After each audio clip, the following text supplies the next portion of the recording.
Ta-da! We're back. Welcome back, everybody. Yeah, lovely to see you this Monday evening. Please take a minute and look at how cool my hair is.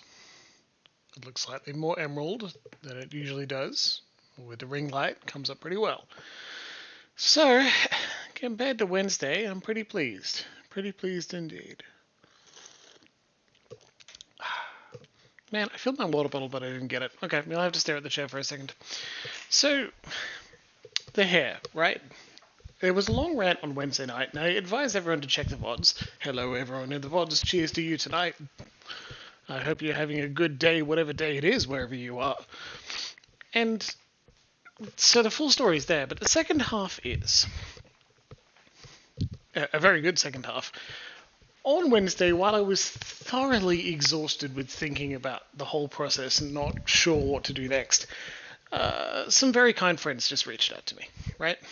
And they did what very kind friends do, and when they recognize that you are stressed and struggling, they offer to assist. And I let myself, while I was overwhelmed, and I don't know how to resist, I don't know how to say no, I don't know how to say yes, and people ask me what I want, and I don't know what that is. I don't know how to answer it. I thought about it and I said, okay, well, don't do a traditional bullshit toxic masculine thing and pretend everything is fine, even when you're hurting, and take the offer of assistance. So I did. And I'd actually been saying no to someone beforehand, so probably a good thing I finally kind of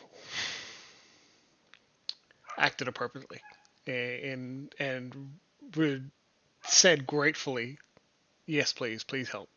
And it turned out well.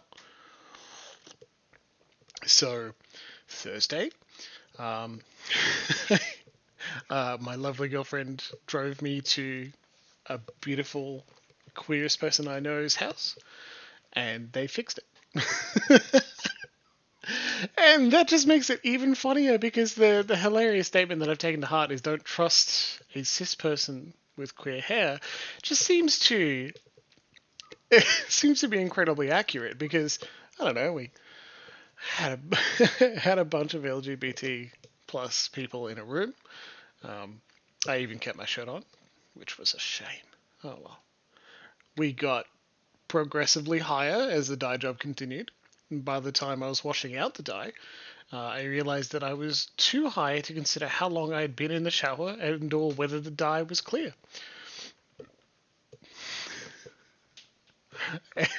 And so there was a polite knock from the lovely girlfriend who was earlier acting as a pizza goblin, sitting on my lap while I was being dyed from behind, feeding me and other people pizza. Fantastic job. Very lovely indeed. Until it was all fixed.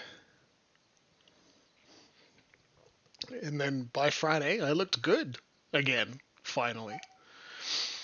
And I have a very specific bear eating a mermaid shirt, and the mermaid's in a dark green, and it matches the hair now, which is the dark green I requested, not embody the clown mode. And so we giggled, we drank mulled wine, we were high, and finally the beloved wife picked me up, approved of the hair, and drove me home. Great way to spend a Thursday evening.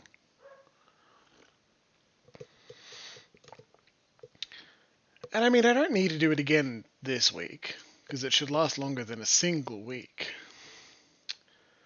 But I have a little more dye. Maybe that time, nobody can have their shirts on. I know what Loxley said, nobody made me keep my shirt on, but this time, nobody has to have a shirt on. In fact, nobody may keep their shirts on. No, I'm not going to be that pushy, it's ridiculous.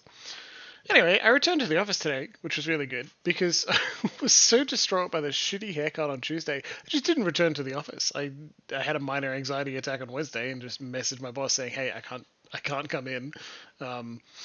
And in another example of how good a good workplace can assist you, boss at the time was just like, yeah, anxiety is awful. You take as much rest as you need, and we'll see you when you're back. And didn't mention it at all today, except, hey, hair looks great, very good. And like, he's a very normal, regular, straight dude, right? Um, he does look like everyone's dad, which I don't hate in any way. And that we've progressed to the point where he can be empathetic and say, yeah, that's difficult. I'm glad you're feeling better, and not make a big deal out of it. And also see the incredibly obvious queer hair and be like, yeah, nice. Good job. That's good. That's good progress for the world. And I'm really glad we've gotten at least to that point. Now that I'm no longer distraught, I'm quite happy and very pleased indeed. I feel great. Yeah, there you go. I don't have an incredible, like, other long story for tonight. Except, you know what? I'll add something extra. I had a good weekend too. Because it was the 6th wedding anniversary with the wife, Emma. And we went to go see Eternals, as well as to do a committee meeting for Phenomenon Role Playing Convention on Sunday. And then we went out to just get some brunch and accidentally wandered into a farmer's market in the most hipster of things that has ever happened to me. Accidentally wandered into a farmer's market. Buy some celery salt. And then eat some dumplings. And take a nap, go see Eternals. It's just a really nice Sunday, you know? And I think that's worth mentioning. Now, I'm excited to get playing, so while I'd love to continue talking for very little reason, let's click continue on Pillars. Let's get up and running. And let's do some side quests, huh? Boop!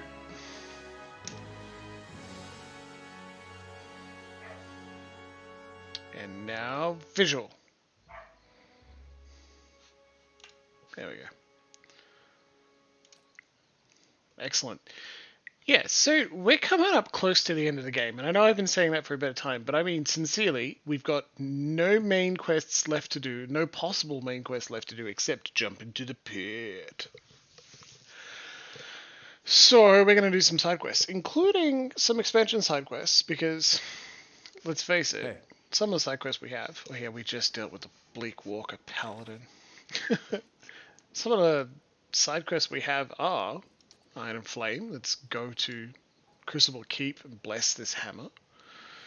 And go do Siege of Cragholt. So we'll be doing actual expansion side quests as well. And I'm going to get on with it. It's like these, I'm less insistent, right? We must do the bounties. It doesn't unlock a really impactful bounty quest at the end. They're very clearly just, if you need more experience, here's how to get it. Or gold. I think it'd be odd if that's the case, you know. This game, it just...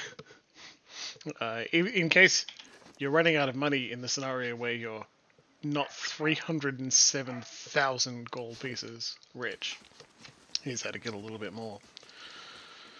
Well, it's good that it's an option, it just feels weird.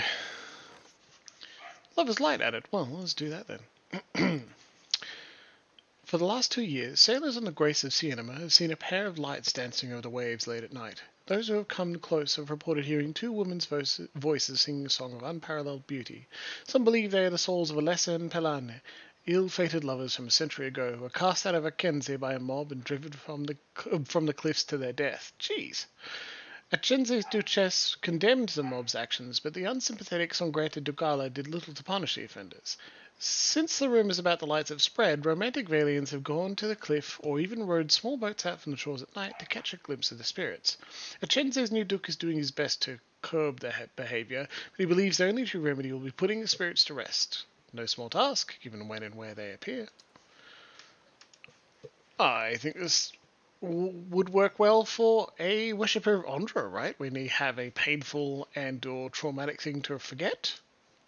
Manaha? Do your best. I'm not going to say do your worst, because we want you to do well. Well, where are we off to? We will visit Gilded Vale again this episode. First, Copper Lane. Going underneath to kill someone for a bounty.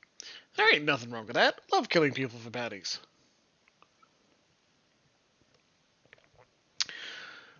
honestly, I think bounty quests are underrated in tabletop games as well. Having something simple that is like turn up here, do a simple thing, and come back is great. It just feels bounty quests can feel odd to good aligned parties because they are essentially assassination missions.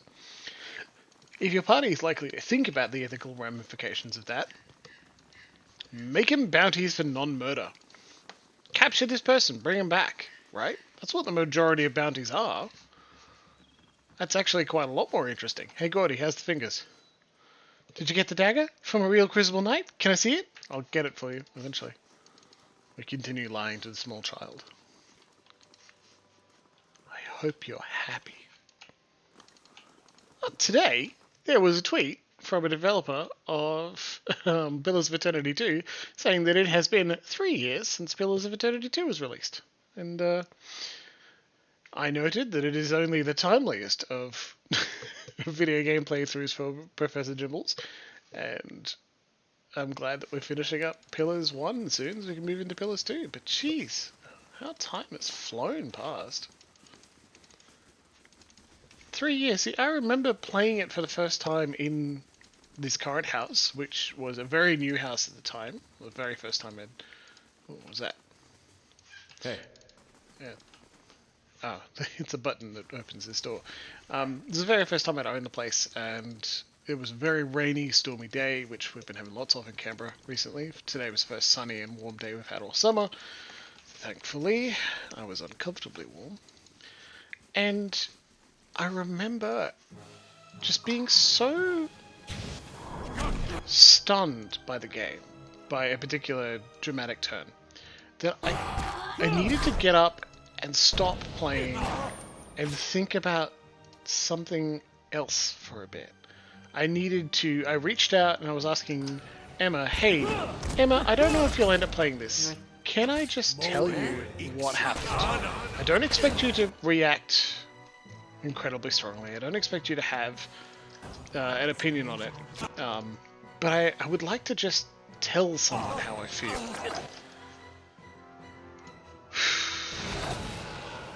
Now, that's good. And I think that's actually kind of underrated at times. It's really important to be able to honestly say to someone, hey, I want to, like, not strictly rant, but I need to say these feelings they're intense. They've been brought up by this game, and I know you may not be in it. You're not in this. I might need to sessions, get some endurance back. You may not be in the same mood as me, but hopefully you can share it with me for a little bit. Not only can you practice, like, empathizing. Oh, I can't control Eloth. He's confused when he's on our side. That's why I can't click on him. Alright. Gotta debrief! Exactly, Luxie! And letting those emotions flow, practicing it, and practicing those communication skills, which are really important and never go away, valuable. Really valuable. And it also helps you, here we are, tying back into the main theme of this channel, helps you examine what sort of things you want to put in your role-playing games as well. If you can eloquently explain, or hell, just regularly explain what you want your game, what sort of emotions and feelings you want your game to evoke, talking to someone else about them will give you a crash course on what makes them feel that way.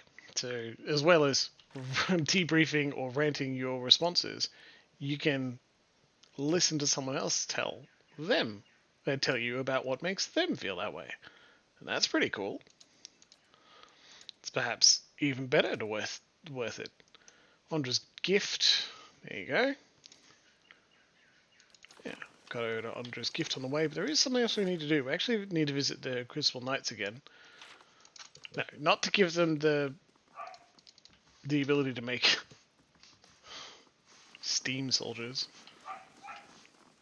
At loud co-op processing power. Yeah, exactly. Rely on your friends. And, like, it's perhaps occasionally hard to have those big emotional conversations with your friends. And not just because you aren't emotionally honest with them. But occasionally your friends and the ways your group gets together are more about watching TV or playing a role-playing game on the tabletop together, or some sort of thing, some sort of gathering that is not open to having those deeper conversations. I'm not saying, haha, my friends are better than yours. I think my friends are amazing, but I don't want to strictly say that they're infinitely better than yours in every way. So I just think it's worth noting that if you can manage it, if you can bring them into the right mood, if you can say, hey guys, I've had some big feelings about a video game. Does anyone mind if I talk about them for a bit and I can hear what you have to say about them too? Perhaps they could be into that. And perhaps you could get not just your partner, your beloved, someone who has said a couple of times, yeah, I'll hear you out about things. But also your friends, the people who may be playing said game, the people who are sharing your life in a more general and less specific sense. You can hear what they have to say. That's valuable. It's worth it.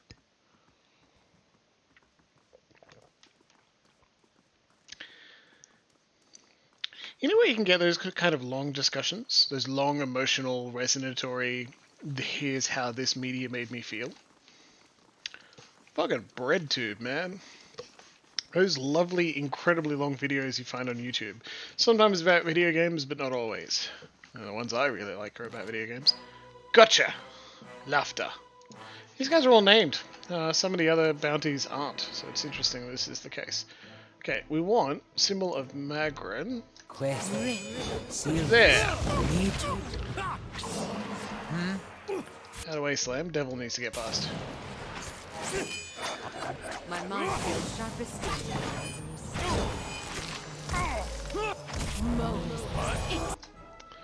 Moeth is Ixie? Oh no. Okay, come on. Pillar of Faith to knock down. Actually, I think we're just gonna...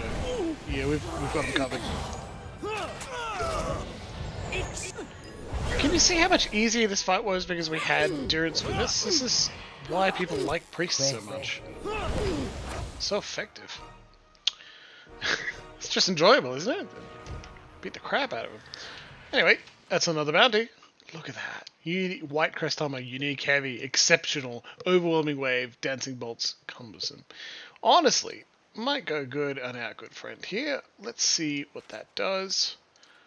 You can take the Singe Grimoire, and we'll put everything else in there. Lovely. We have to go back to Stalwart at some point. So, comparing Auru Braquer. So that's good, but this is better. This overwhelming wave granting once per rest as opposed to having it on, like, attack. That kinda sucks. But I bet it looks good. Yeah. Love a man in full plate. Love a lady in full plate too. Plus 16 DR is massive. Let's make it off might. There you go. Not enough materials, don't have enough refined Dogen. Fancy colours, yeah, exactly. Like, Adair deserves to be dressed well. Why did I add Might 2 when I know he already has Might 3 and a helm? That was dumb. Oh well, they never accused me of being the most tactical player. Hey. And if they did, they'd be wrong, so we'd have to politely advise them that's not the best way to think about me when playing games. Yeah, while we're here, let's fuck everyone in the brothel. Hey, I promised I would. Jimbles keeps his promises. Oh, yeah, Screaming Mothers is pretty. Okay, so, as I promised, we're going to visit the brothel now that we are flush with cash. Let's do everyone. I'm going to give them all sexy voices as best I can. And I think we're all going to happily have a great time together.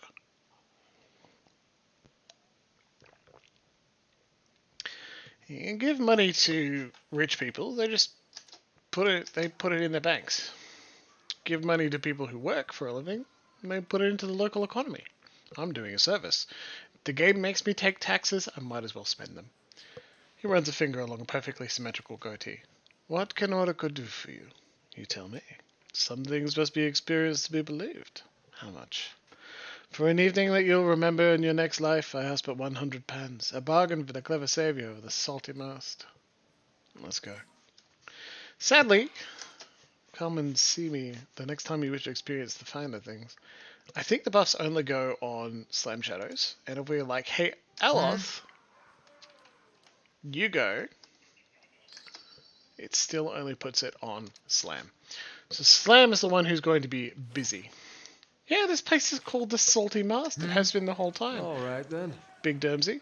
The older man seems to walk with a slight limp. He doesn't say anything, but he stops and regards you with interest. I'm not going to ask... Okay. What's wrong with your leg? He just laughs and shakes his head. How much? Dermsy scratches his furred chin and shrugs. He holds up one finger. If you say so. He fastens his trousers and gives you a salute. Good job. Make it worthwhile, favorite involved. Hello. Hi, May. Give us some quiet time. I'd like a room. Quiet, loud, however you like it. Just as long as you pay up front. I've got ladies, lads, and a few I'm not quite sure about. Fuck yeah! Go talk to whoever tickles your fancy. I'd like a room. Quiet indeed. Oh, if you bring any of your friends with you, just mind you don't make a mess. That's good. What I'm actually doing is getting Durance out of my walk your path, I'll walk mine. out of my party and bring in someone cool. Here, Avius, let's go! Alright. How long do the bonuses last? Yeah? Big Dermsy's boon. Doesn't actually say. So, Hey. I don't think we'll rest for no reason. Exactly, we don't need Durance with us. Wade's eyes are red-rimmed and unfocused. He stares into a filthy mug as if searching for something. He shivers and takes another drink. You are not a prostitute. All right, then. And we've already spoken to you. Oli? Oh, looks... Oh. Ella looks over as you approach. What'd you find? Is Landry living a high life with his respectable job and fears a woman? Landry's dead. Well, if that don't just... His hand tightens around his cup and he looks away. I told that clod to enjoy the simple life, but he got those high-minded ideals, wouldn't stop thinking about how things might be different. Thanks for telling me, I guess. Takes a gulp from his drink. I'm gonna need a few more of these. Get yourself cleaned up and get out of here. Ollie looks at the coins on the table. No promises, but maybe after this one. Who was Landry again? Landry was a dude we were asked to go find, and he went missing. We spoke to his friend, who was like, yeah, I argued with him a bit, and then he disappeared. Hail and well met. We never went to go speak to him again, but it seems the game very thoughtfully includes extra dialogue if you can tell him. No. Sorry, man, you didn't make it. Not from around here, are we? The young woman's voice rolls with the saucy cadence of Vondra's gift. You need a local girl to show you the highlights. Lucky for me, I'm one of them. And what local attractions would you recommend? I'd rather show than tell. Alright, how much? Just 50 for the hero clean and rabble out of the gift. Deal. Got your money's worth? You can come back anytime, love. We're trying to give them all different voices because they are all individual characters who have their own desires and needs and lives to share with us, even for a short amount of time. Which is also why we're not stealing from here, even though we definitely could. This is a weird moral stance to take, given how many people we've just straight up slaughtered, but I don't know, man. Best fried eel in the whole city, right here in his kitchen. Nothing wrong with being a bit respectful to NPCs if we don't need to be. Let's just reverse a bit of a trend of a lot of, like, grimy crime movies, right? Just having sex workers being disposable. And like Law and Order, right? And we don't do that here, around here, right? No way. Yeah, exactly. Lyrinia? Good day, stranger. The dwarven maid raises the hem of her skirt to show you a well-muscled leg. You've never experienced anything like this before. Trust me. What do you mean?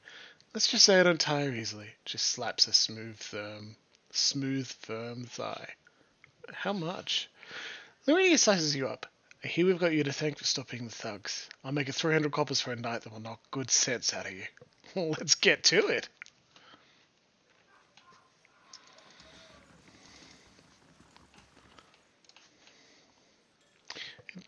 A game of Daniel Draws seems to have ended abruptly with the scattered cards and blacksome pipes. Carly. Hail and well met. Pale its gold eyes are the colour of a winter sunset. She touches your cheek with a cool hand. You look like you journeyed far. show you comfort and rest. Tell me about yourself. I come to Defiance Bay from the frozen lands at the southern end of the world. Few of my people venture this far north, but none know how to warm a cool night like we do. Her skin seems to glow in the darkened bar. How much? I understand we have you to thank for the newfound peace and quiet, yes? Only 200 for you. Very well.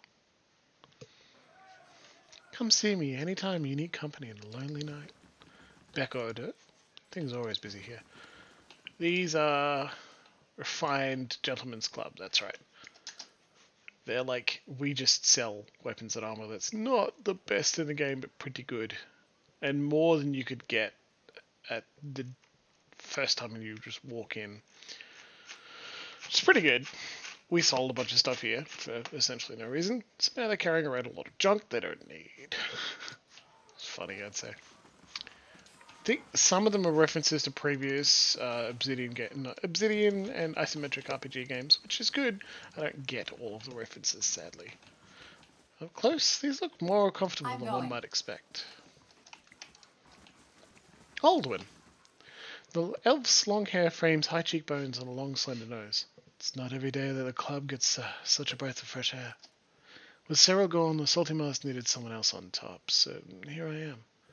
Who are you? I'm a native of the Deerwood and an expert in the subtle arts. If it's practice in the skill and finesse you seek, look no further. He wraps his tapered fingers around a wine goblet. How much? Only 400 pounds for the hero of Andra's gift. Fair enough. Lovely. Look at that. They are treating us to a good night. Now that we've sampled the goods of everyone in here, I'm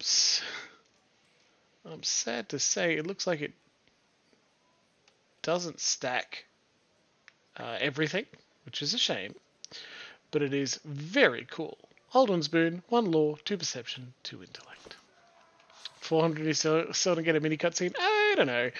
Like, you get a mini cutscene the first time you sleep with Serena, but because she's involved in quests.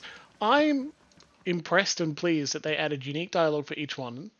They all have obvious different tastes and interests, and they give different buffs. That's a plus in my eyes. Good on them.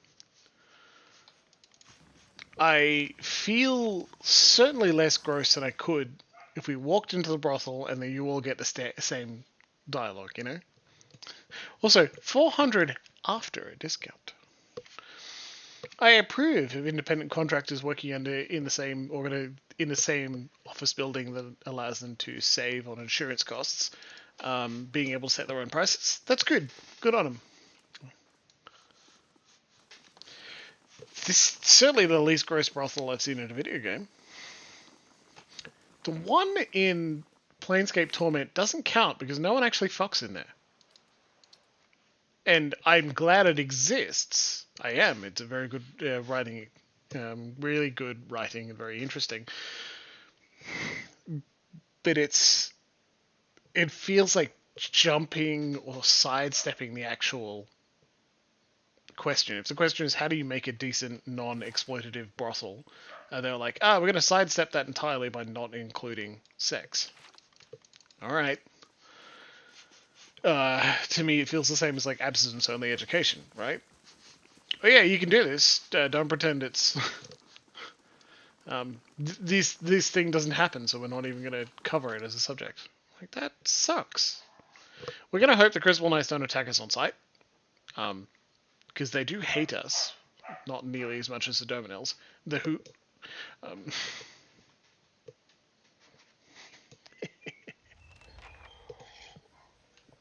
Addendum added. Iron and Flame. Shadow of Abaddon can be found at the rear of the keep. Yeah, cool, we'll do that. Hey, Aldemar. Watch your step in there today. Every man and woman in there is mourning fallen comrades, and some of them are just looking for an excuse. Yeah, alright. They can do what they want. Forge, you're going to reforge my cool sword. The one I found in the endless paths of Odnor. Hey, Dunstan. The bottom of Dunstan's beard is singed away and he smells of burning hair. Even I didn't believe the dozens would go that far. Now we know what we're up against. Not giving you madness research. Not doing that. Negotiate. No, looks like we straight up can't get him to reforge the sword unless we give him Vienna's research, which we're not doing. Hey, dead man. The companionship brothel? Yes, that's one. The one. Believe that's what they call it. It's run by an ascending succubus who like doesn't allow sex because it would in her brothel because it would be too tempting for the succubus. Like smart, cool, not as interesting. Like interesting, very good. Not a sexy place. Deliberately. If you say so. Stealing from the cops. Hey, I don't even need it.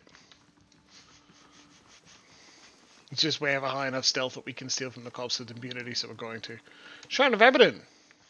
Bless, the Shrine of Abaddon lies before you, smelling of metal and oil.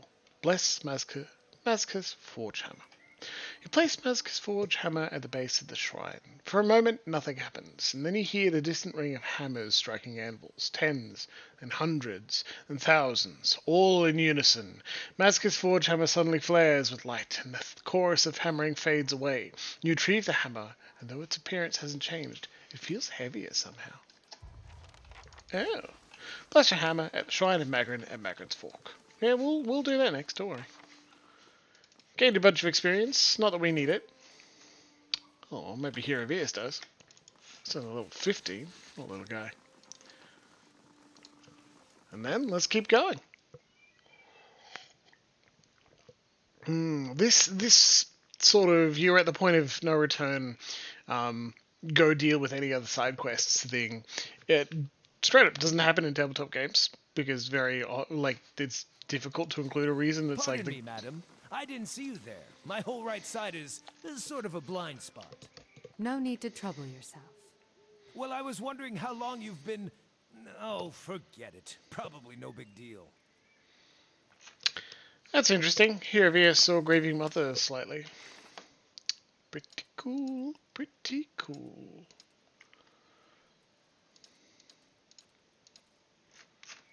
Doing that. I'm just checking.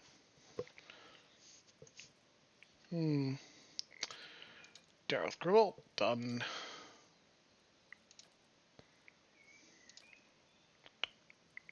Western Hollow we can do. Okay, that's good. Right. I believe it's time to get out of here. We're going to go to Raedric's Hold. And then Magrin's Fork. And then to Stalwart. Then Cragholt Keep. Right, well, actually, it looks like Magrin's Fork's on the way.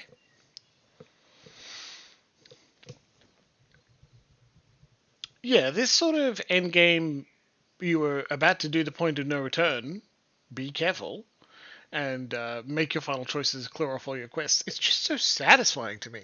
It feels like marking things off the checklist. It's really enjoyable. Follower of St. Widwin. Well, you're going to give us 1 and 3. Let's get rid of the 1 and 1, and you can work for us. Yeah. All the way back at Magrin's Fork, where we met you for the first time, Durance.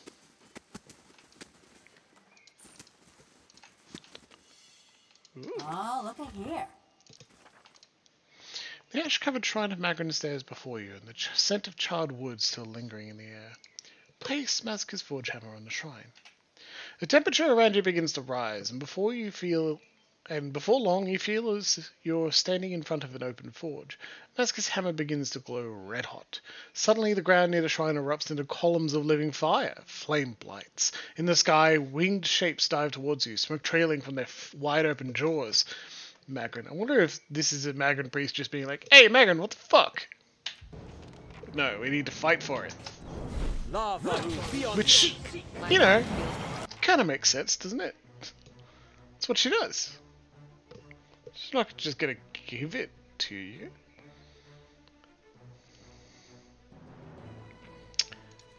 Yeah, it's gonna knock over our people. 2 or 3 random oozes or slimes, let's do it.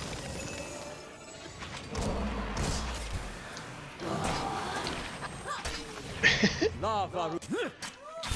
Get him, slimy boy!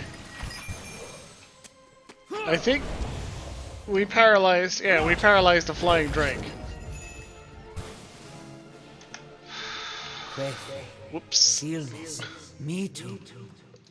Sweet. Well, I think that quest is ready to go now. Not that one. This. Nope. Down here.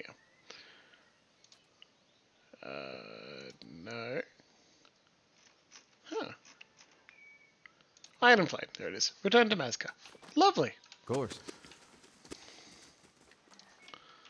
Look at All that. right then. Let's go. Let us leave this silly place. If you are Magrin, you can say, "Hey, You must gather faggot, your what the party fuck?" before venturing forth. Now, to Gilded Vale.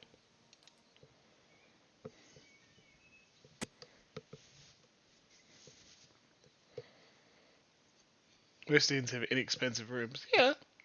Spend most money for the gets of cool shit, though. Spend the money to have a good time. Gilded Vale. Alright, so what's going on here, guys? Decent folk like you don't fare too well in these parts. Blackhound's Inn's a fine place to sit and have a smoke. I mean, that's good, right? But we're here for a reason. Apparently, Raedric's come back. And he's nuts.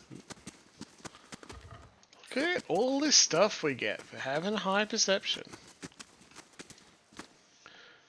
Who gapes at you? You're the one who murdered Lord Raedric on behalf of that cretinous traitor, he sniffs.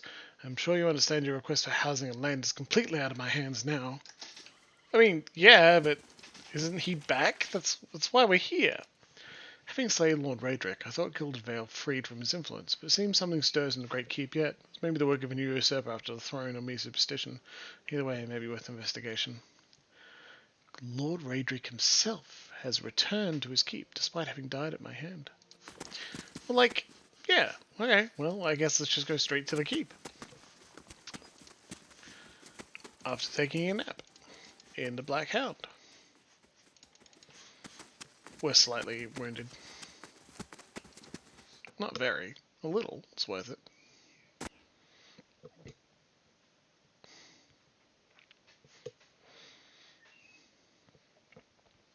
We'll survive. Don't worry about it. Patska. Good day to you. Well, like a room, please. Certainly, you're always welcome. Hey, resolve.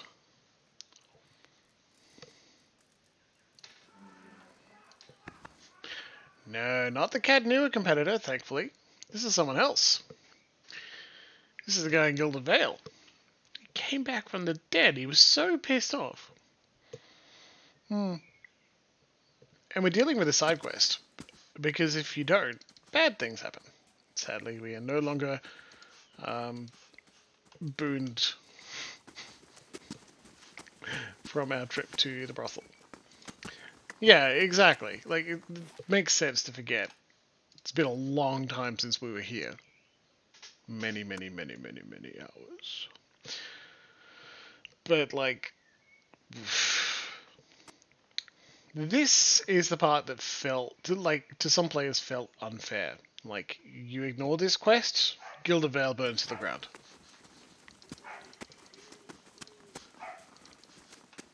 Vampire. So you approach a smiling woman at the side of the road. You are struck with a sense of unease. At this distance, you can see that her skin has a sickly, pallid sheen to it, and her eyes are the glassy milk white of a cadaver. Her expression sits oddly on her face, as if it requires great effort to maintain. Welcome. Lord Raedric has been expecting you. The woman smiles a little wider. It is good that you have not refused his challenge. He feared you might prove a coward in the end. I will escort you to him, if you wish. What are you? A loyal servant granted a boon for her good service. Like my lord, I will persist beyond the cycle and walk an eternity upon the earth. Seek answers from him directly if you want them. Yes, take me to him. Come then. He waits for you there. She points up towards the topmost tower of the keep and leads the way over the drawbridge. Fades to black. Vampire! Lord Raedric waits for you upon the tower. The tower this time. In we go. And apparently some people were like, I ignored this quest to finish the game and I learned that the Gilded Veil is just burnt to the ground and I feel cheated. And I'm like, well, it's signposted pretty heavily. The dude's pissed at you if you ignore it. It's not cheating. The game warns you. You can also not go to the inn in the third act and then not be made aware. What'd you find, Devil? Oh, look at here. Yeah, I'd love to. There it is. Oh my. A hidden door. Where is he? Where is he? Yeah?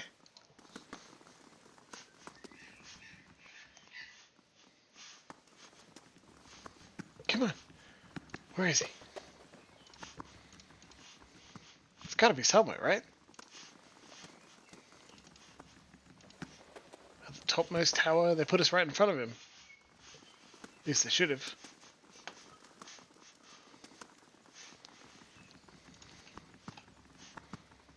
Alright, a little weird. I don't know if it's quite clear what a big deal it would be. Yeah, exactly, right? Some terrified dude is saying, I'm pretty sure he's gonna kill everyone. It's bad.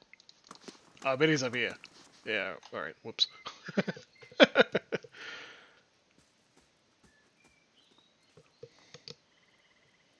Lord Raedric the Seventh. An armored figure strides forward. In place of its eyes, great flames burn, emanating heat and light. In that orange glow, you can see that the face beneath has succumbed to... One moment, please.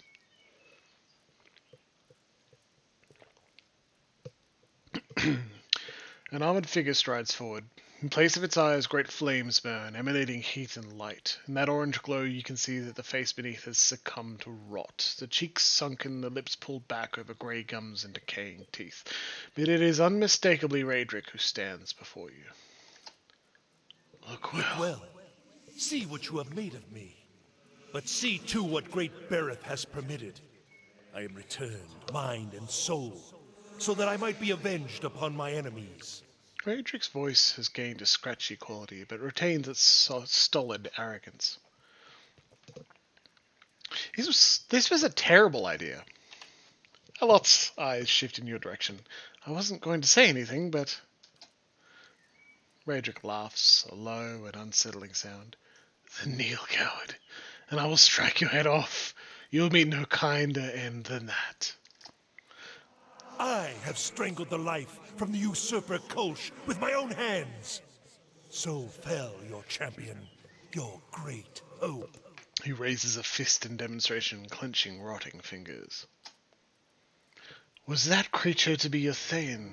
A man without resolve, without aim, a leech growing fat upon the veil, senseless to the ravages his vanity inflicted upon his people? Almost as bad as the alternative. I will not allow my lands to fall into ruin. I will cleanse the scattered gods' poison from the blood of my people. I will scour his name from the Deerwood. Bereth has blessed me with its favor, and I will be its sword. There will be no more mercy for the heretic, the thief, the charlatan. All will meet with death. Bereth itself won't be able to stitch you back together after I'm through with you. That's cool, but like, I think it's interesting to say, I too have received the twin god's favor. We are both champions of death. For a moment, Raedric hesitates, and he raises his blade in salute. And fight well. We will see which of Bereth's champions proves the victor. Okay. He's utterly fucked. Not just because we're going to summon 2 fire elks directly into him and blind him. Don't want to cast that. AoE. Cast Langrath's Killing Bolt. Just shoot him. And I actually want you to move forward and regular attack. Indeed. See if you can knock down Serious. Adair. Me too. No murder. Get him, Fire Stag.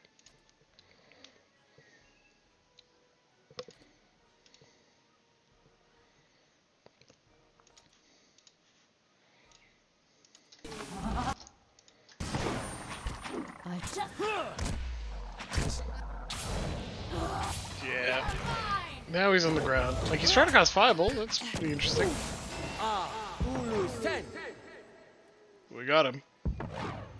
29,000 experience. Ulu Sen. Not really sure why you're doing that, Aleph.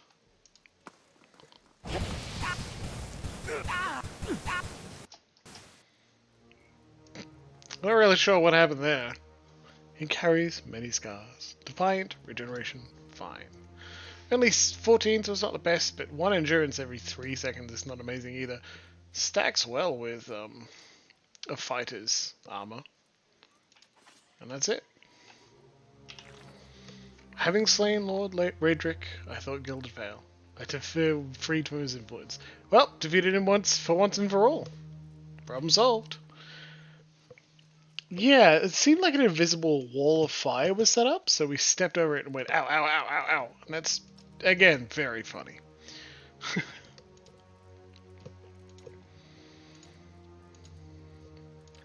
Look at that. Well.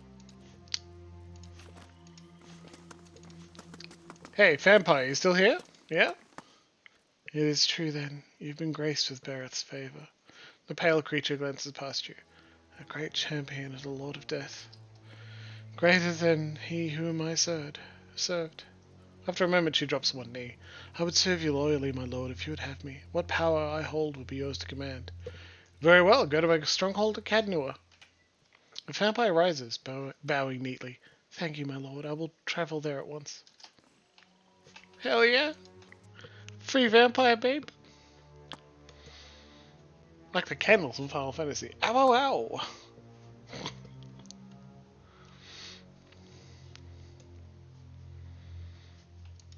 So, if you're not max level, and max level including stuff you get from expansion content, he's a much tougher fight. But you do pay some attention. Yeah. Sometimes you're just distracted on Wednesday night, so that's absolutely fine. I approve. If you're not level 16, you're not maxed out with expansion content, wearing really good gear, he's a tough fight. But in the end, he's still one dude against your 6 party members. And very rarely is that a difficult fight. That just doesn't happen that way. I call it action economy in Pathfinder and other role-playing game terms, and it makes sense.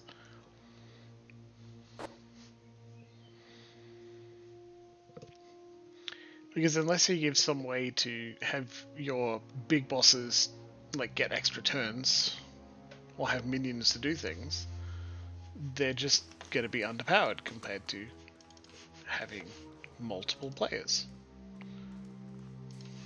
Ain't nothing wrong with that. Lover's Light. A priest of Ondra and a crew of greedy soldiers were all it took to row Manaher out to a spot where Alessa and Pella and his ghosts were singing. Unfortunately, the chaos of the storm overturned the small boat. Manaher, the priest, and the sailors were all plunged into the grace of Siamenna. Miraculously, most of them emerged in a great sea cave near Barda. Though the entrance to the cave was hidden from the surface, the interior held wonders that had not been seen for generations. Sunken warships, trade vessels, and the remnants of unlucky travellers that had fallen victim to the grace in the past.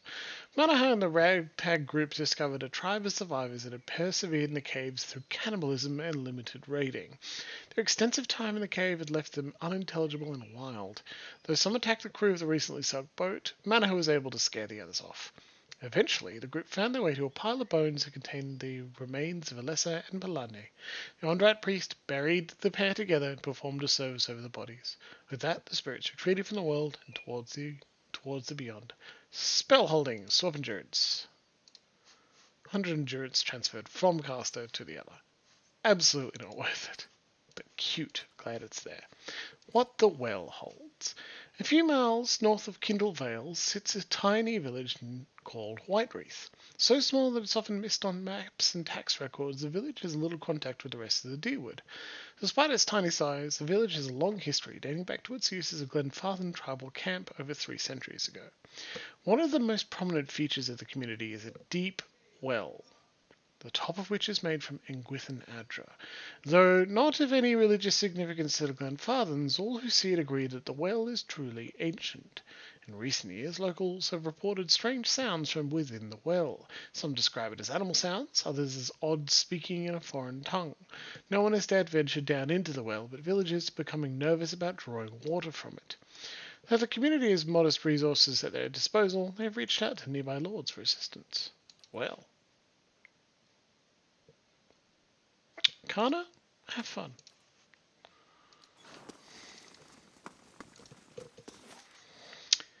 Oh, that was good. Let's drop by Cadnua. Got a few things to pick up. Not too many, just a couple of things. Pick up a few things, and then we will visit Stalwart and turn in some bounties, and finish off some final quests, and then visit Cragholt. Remember that place that was like, do not go here unless you are max level. It is very tough here. Not as beautiful as the Engwithan ruins near my home, but your fortress is impressive in its own little way. You're welcome. Let's get you to max level, buddy.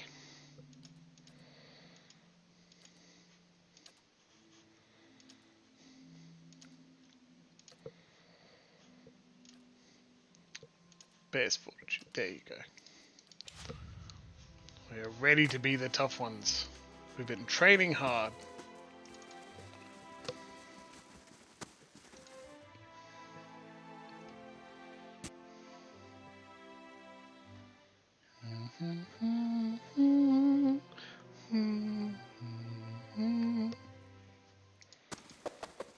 Hail and well met.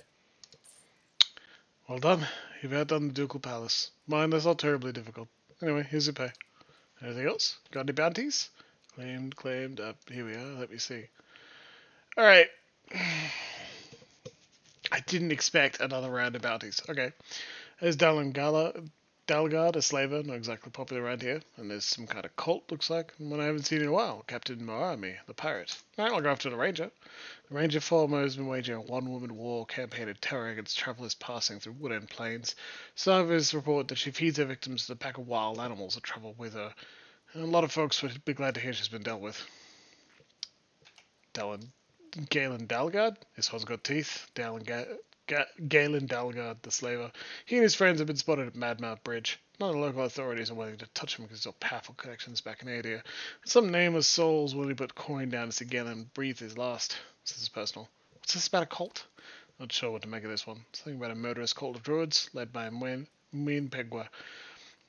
Creature goes by Devlin, and it looks like she and her followers are set up in a cave in the Northweald. I'll hunt down this pirate.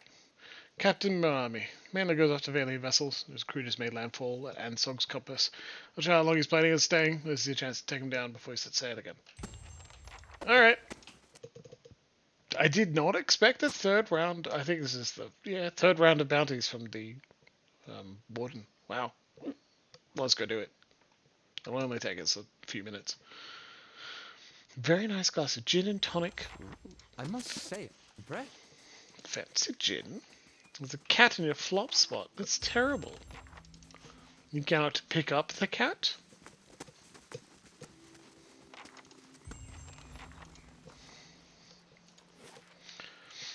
Cats can be picked up. Cats can be picked up. Cats can be put on people's laps too. Sometimes they even like it.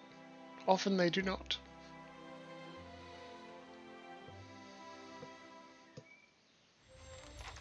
Alright, let's go.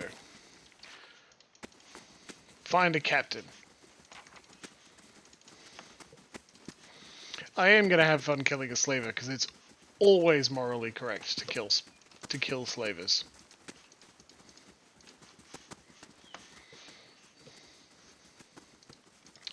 I see you've been trusted with the honor So you mustn't betray the tiny trust of a kitten.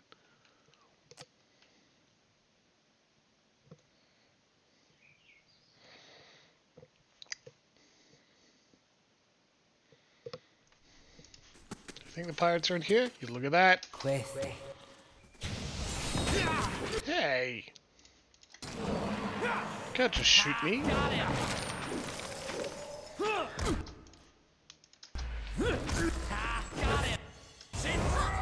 Blind.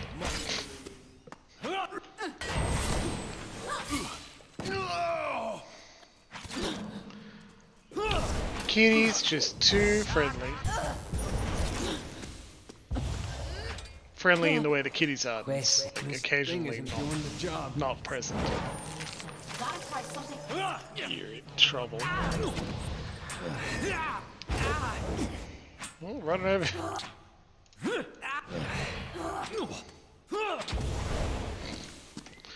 Good job, Aloth. Queste. How's your stuff going, buddy? Me too. Kill 11 of 25. Okay. Queenie's your most antisocial kitty. Still good. Tiambo per gestas. That was pretty cool. Shame we are not a ranger.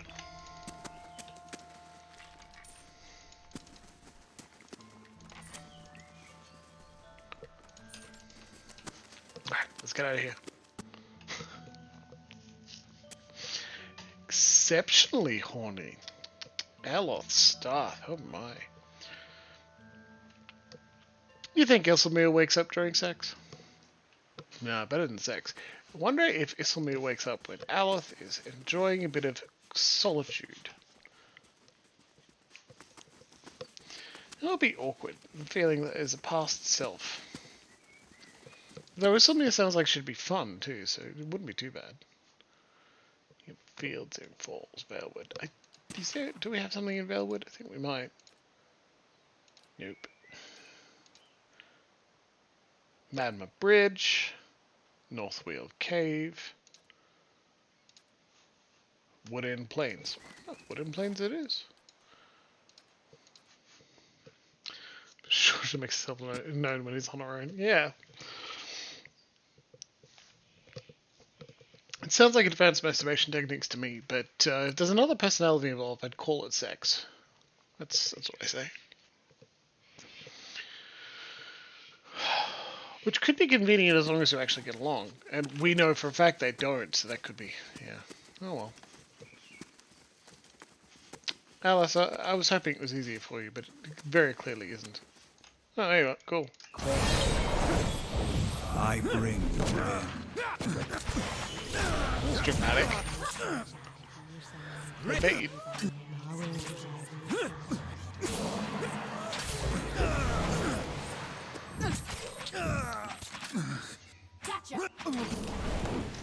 Very clearly having a good time with Liam O'Brien's voice actor here.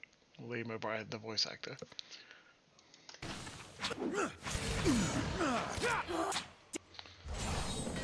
But there was only one mortal vessel to use.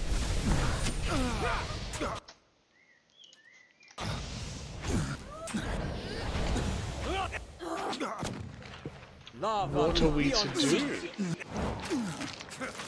How do we share the body? Excellent, that's how you share the body. Because you've repositioned, now the allies are going to get hit by that spell.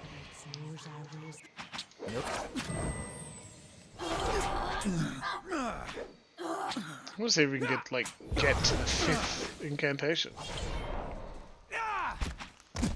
Slam Shadows just keeps buffing his out comrades. How could he? Lava will be on sea. Whip.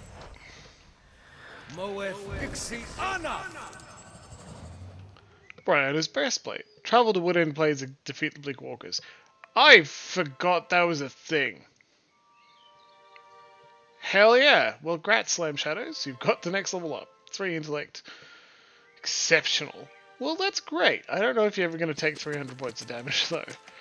Wait a minute. I've got an idea. Yeah? Your thoughts must flow deeply indeed. Do it again and I'm taking it away.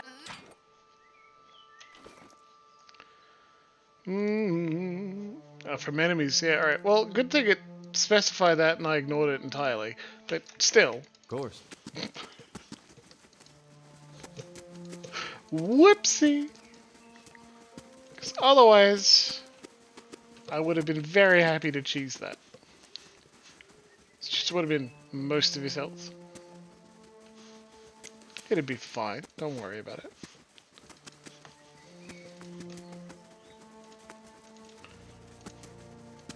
Could possibly see if someone has a confusion spell. Do we look at the corpse already? Yes. Grayed out, I'm afraid. Do we make that corpse? Not that one specifically, I think. Wooden plains. This was a map where they're just like, we need a wilderness map for things to happen. And here it is. Because you meet some people there, you do a bounty here, you fight bleak walkers here, there's a lion up here for no reason. They're all at different times too, explicitly. You can't get this bounty until you've been to Act 3, you can't start Act 3 until you meet some people who try to kill you here.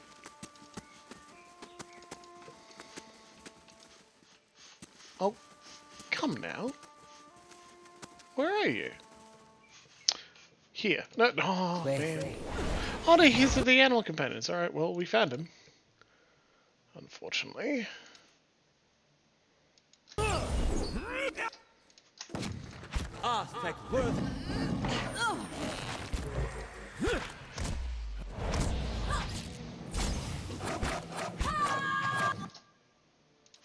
Withering Strike on Fomina.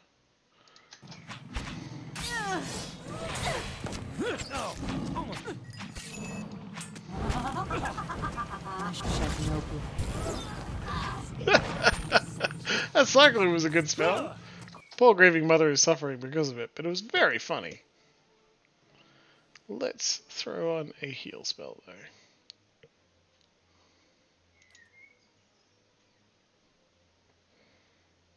Garden of Life.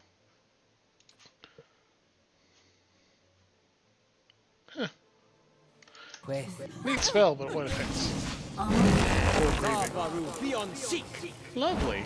That's a really well fluffed spell too. Garden of Life. Hasten spirits wheel, causing rejuvenating plants to spring up in the corpses of the fallen and heal allies in the area. So you cast it by targeting a corpse. Me too. Very cool. Thank you.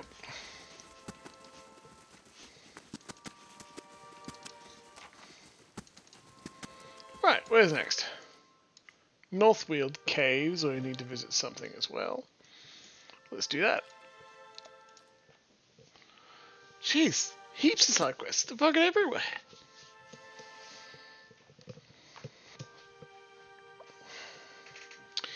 When they just go somewhere and kill something, it brings to mind essentially why it's not as great an idea as possible to fill your game world with them. Right. I'm also pretty sure we can meet someone here. Nope, not the boars. Swyneth, there we are. Swyneth, her gloved hands half buried in waves of rebellious hair, watches your approach incredulous. You did it! Her dimples frame a beaming smile. She lets out a sigh of relief and wags a finger at you. We'll be chanting your name back at the gift. Everyone will know what you've done for us, I promise. I realize Esma will need to be your prisoner for you to honor an agreement. An odd arrangement, but it'll save the exhibition. She shrugs and gives you a sly smile. Besides, I'm sure your dungeon is far more enjoyable than whatever the Fangs do with their prisoners. She scratches her cleft chin with her free hand and gives you a measuring look. But you're the type to deserve more than just praise. Coin? Weaponry? She rubs her gloved hands together. If nothing tangible suits your fancy, I'd gladly share my skills with you. I'd like to learn from your skills, whatever they are. Swyneth nods enthusiastically. I was hoping you'd say that. She removes the gloves from her hands, storing them in her back pocket. When you spend as much time as I do in the ruins, you learn to strike first, and to strike without warning. She holds the S-stock out in front of her, its blade parallel to the ground. The key is efficiency of movement. Slime Shadows is granted Dungeon Delver. She walks you through several footwork drills and focuses on quiet footfalls and measured breathing. Place all your weight on the final step when you're ready to strike, she yells her emphasis as she demonstrates a swift, silent lunge. As you follow her example, she nods in satisfaction. I think you've got the grasp of it. I'm honored I could teach you something new. She half curtsies and turns to take her leave. Esma watches Swineth disappear into thick foliage. He turns to face you. I'm ready, I think. He unwraps a locket from his hand and ties it around his neck. At least some of my men are leaving Ear Glenfarth alive. Cool. I'm going to release you from my dungeon. Oh, well, the well hold's complete. Venturing into the depths of the White Wreath well, Kana discovered that while the foundations of the well were made of living Adra, the source of the sounds were wicks that had been dropped into the well by their mothers. In total, a dozen women from White Wreath and the surrounding woods had dropped their children into the well after they'd learned that they would turn into wicks. Some had died, but many survived the fall, living on small rodents and other critters that wandered the ruined Engwithan tunnels under the well. Kana was forced to fight the aggressive wicks, but eventually emerged and told the village what had transpired. Some of the mothers confessed what they had done immediately. Others fled the village. In the end, no one had a desire to punish anyone for what had happened. Recall agony.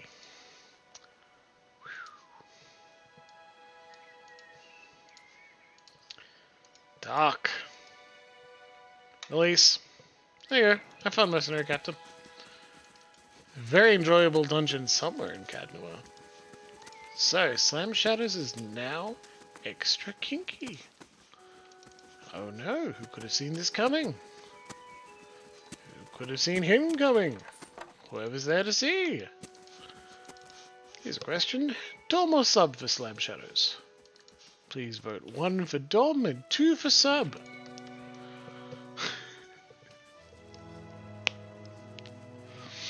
That's what Slam's about, you know? Kinky little bastard. Slam a switch for sure, that makes sense. Oh, well, we found a forest lurker. Get him.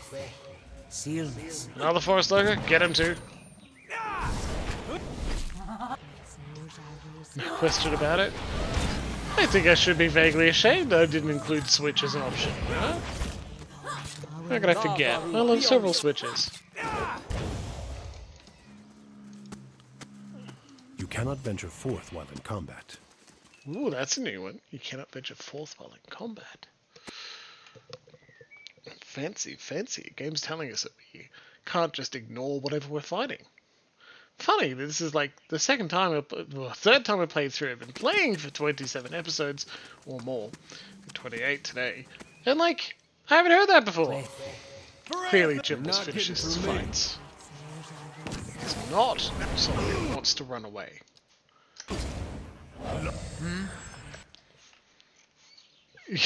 Yeah, true. You got away with it is what you're saying, Luxie.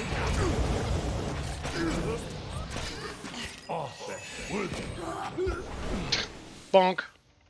Good job, Aloth. Got ahead. Kinky Slam Shadows getting ahead, taking head.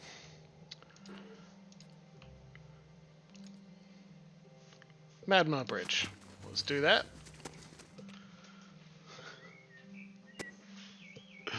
Yeah, it's fair.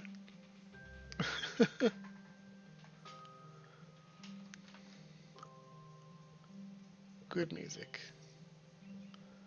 Da, da, da. We can't leave that way. We have to go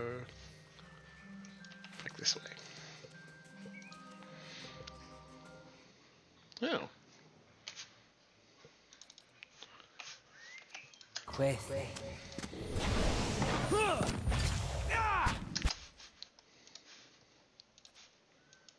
Yeah? Let's go! Let's go! Ha! Got him!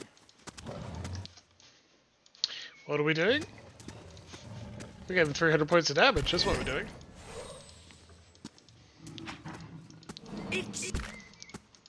Try and get lots of disengage attacks.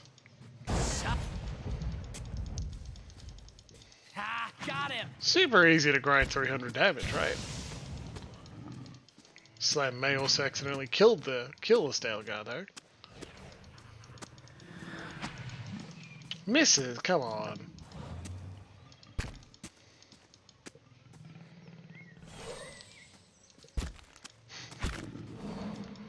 What are we up to?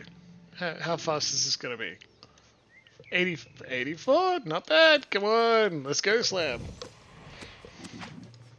Shock blast. It usually works. Oh no.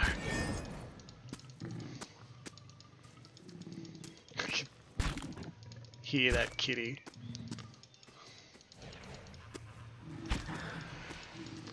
Graces him for 7 pierce. Another 28 in disengage. That's pretty good.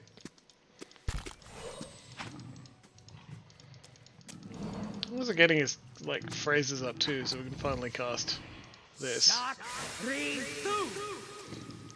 There you go. Boil their flesh from skin to bone. 37 raw damage.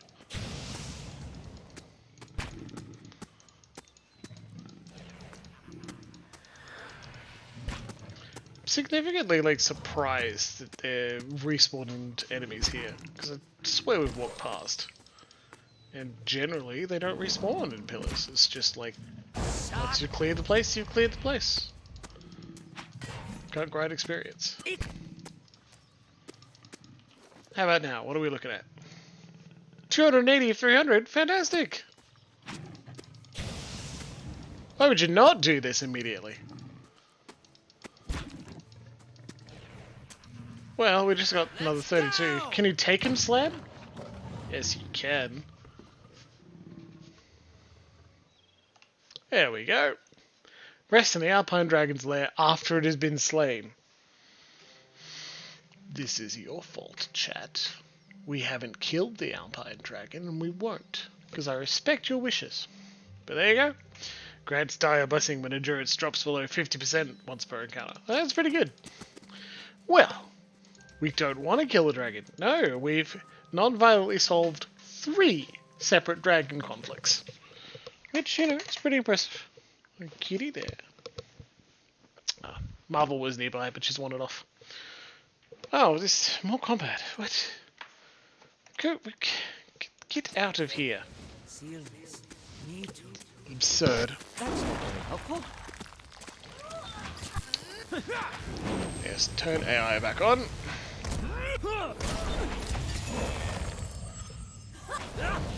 Go on, man.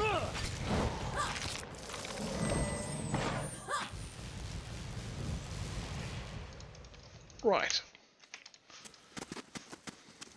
Well, I mean, we didn't finish getting the victory for Greater Windblaze until we did that, so that's a plus. Right, well, Magma Bridge. I don't want to kill the dragon. Yeah, well, again, if you don't want to kill dragons, then we don't kill dragons. Just because they're real big dangerous fights. They're exciting. Oh, hey. Seal. Suckers. You're not gonna like how this turns out, my dude. Join arms.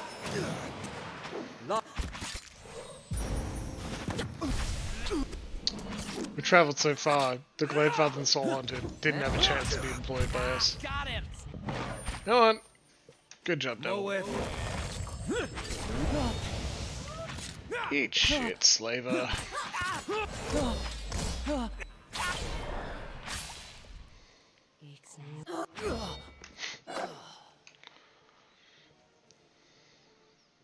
Exactly. Absolutely worth smushing some slavers out of existence. They deserve nothing. Back to Cadnua. To turn in these bounties. Congrats, everyone. Dragons are our friends. Maybe. They're more explicitly, like, mean, all of these dragons. And that's good. I don't know. I like a mix of good and bad dragons. As beautiful as it can be with the absence of children. Don't point out that none of us have reproduced yet. That's me grieving. Hey, she loves children. Right, come on then. Turn in some bounties. Be proud of us, Warden. Celebrate. So, even with bad hair, there's a really fun clip. Good day, stranger. Good hunting, I hope. What can I do for you? Foeman is no longer a problem. Here's her head. I have to wonder what gets into Kith like her. I'm glad to hear the matter's done with. Here's the bounty. Anything else? I'm here for the bounty in Devon. Ah, good. Here's the bounty. Captain Murami has been dealt with. Oops. Good day, stranger. I'd wager a fairly and sea captain singing your praises right about now. Well, here you are, as promised. Anything else? Gallant Dalgard's slaving days are over. I brought his head. That's a piece of news that ought to help quite a few souls. That's a piece of news that ought to help quite a few souls sleep a little better. Hope it brings our client some peace. Here's a payment. One of the most recent bounties. Taking down some dangerous foes. Impressive work. Kith knew they can count on you. Still got a few more for you though, if you fancy getting your hands steady again. No, sorry. I'm done. That's it. I hate to say it, but I have no interest in doing that additional running around. Exactly, Luxie, and thank you for saying so.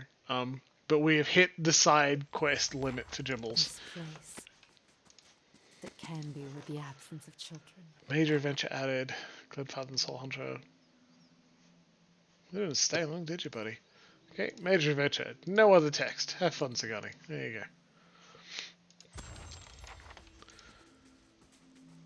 go. Rest. 2 athletics. Have a nice nap. Knew there were a limit. Ah, dead man here to call me out. I don't know. It's a far greater limit when I'm not making everyone watch me do it. But like, is that what you want to see? More side quests just for the sake of it?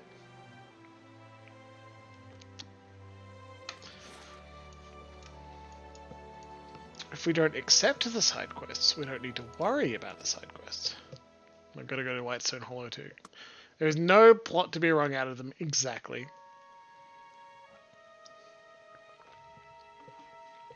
And it's a great experience thinking if I could be bothered getting like Kana and the who's level 8 and everyone else out of like the bench, level them up several times, and then finish it. Yeah, absolutely. But no. I'm going to finish the ones here in Stalwart. The ones we picked up. Not going to pick up any more. That's for sure. And about probably when we finish that, it'll be about time to have a break, which we do at 8:30. And everyone in the VODs can just skip the next 10 minutes after that, because I can't be bothered getting video editing software. I know how to do those basic edits. Let's definitely be bothered. I'll come back with a nice drink, and I've got something to show you. It's actually pretty cool. Not a cocktail, though. Hey, what's that? It's like another diving bell, right? While we're at it.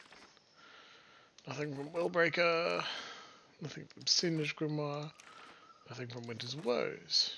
Okay, that's good. Bartender's ring. Huh, lovely. What was that? A helm. Ivera's diving helmet. Do you think we got... No, there it is. Another Ivera's diving helmet. That's interesting.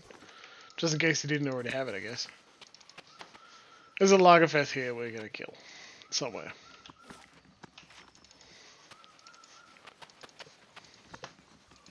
Laura's side quests. Yeah, that's different, you know?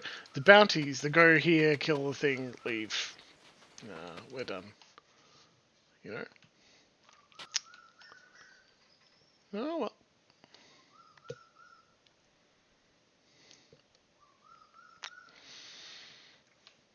Eska. It's hard to see a place like this. Empty. Sorry. Plus, we want to finish the other side quests we'll find by going to Cragholt Bluff. That will take second half of the episode, I imagine. Hopefully not too much longer than that. And then we can do the endgame next week. Endgame doesn't take that long. It's a lot of dialogue, a lot of reading. And then we'll be done. That's where there were blights. Hey Lagerfeth, where are you, buddies? Are you over here? Yeah. I'll just check a little bit more. That's unsettling. Over here, Lagerfith? You like water. That's actually why I walked around the north. Thought you'd be there. There you go. It's a lot of them. Alright. Excuse me while I taints chaotic orb here. Lava will be on sick. You're also paralyzed. A lot of us are paralyzed right now.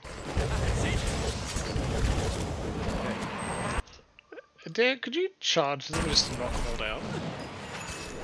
Lovely. You didn't knock down any of them. Quick, summon a fire stag! My mind feels It's the only thing that can help. Devil's down. That sound is crazy. We need your high level spells for now, right? shed no blood.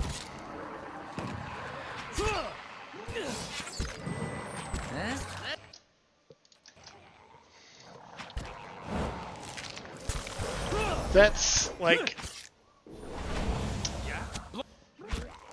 I'm pretty sure it was the Lagerfeth doing that sound, but all of them at once. Meanwhile. Lava will be on.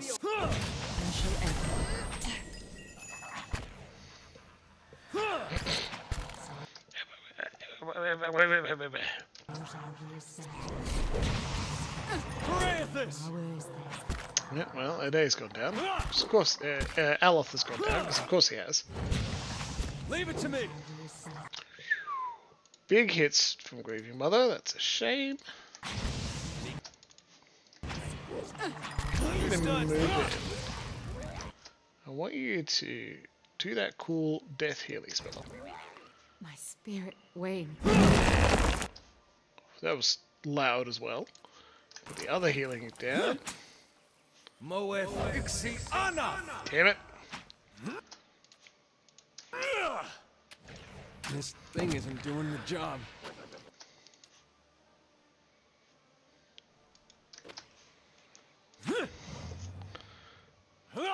Sock 3 2.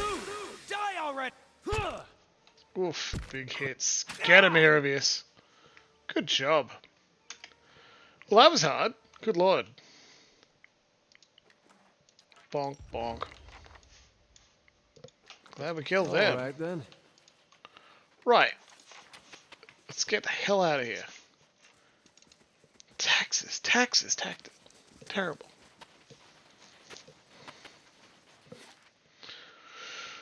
Right. Now we get back to Starwood Village. We believe we talked to the person about the mine, who's like, oh yeah, I'm going to look all around Starwood and tell you what my Adarian people say. And we've convinced him not to be a massive jerk. And then we'll go and give the magical hammer. Someone in front of the mines. Is this right? No. No. Further south? No. Davos. Slam Shadows. Nesta presented me with the terms of the trade agreement. I guess they're keeping the fishery open after all. Funny, Nesta had mentioned something earlier about the investors wanting to shut it down. Can't say I disagree with them either. Looks like she didn't have much else to say about the mines built we'd already discussed. Good. She didn't mention any changes to the White Forge portion. Strange. She'd been hinting that she didn't think our local smiths were all that skilled. I guess you convinced her otherwise, huh? All things considered, the trade agreement is better than anything I could have negotiated. I'll sign this and I'm set off to Defiance Bay first thing. Oh, Nesta left this for you. She said it helped her in her previous line of work. He hands you a bundle of cloth. Thanks again, Slam Shadows. Tax collector's mantle. That's best result, I think. It's like you don't let Defiance Bay steal a lot of money, right? That's good. Tax collector's cloak. Oh, it would have gone to inventory. Stealthy minus spellbound escape minus spellbind smoke cloud. Escape once per encounter. Immune to engage. Smoke cloud. Distracted. It's pretty cool. Tax collector's mantle helps you run away. So got a broad build of power, which is like +2 might, +2 resolve. So anyone who needs that, you're not wearing a belt. Do you have anything of might? No, congrats. You're gonna get okay. Yeah, Cloak of Theocrat will be overwritten, but there you go. Nice move. Your protection. There you go. A bit more powerful, buddy. Deserve that. 3 might to ring is pretty good. Do you have anything that gives might? Yes.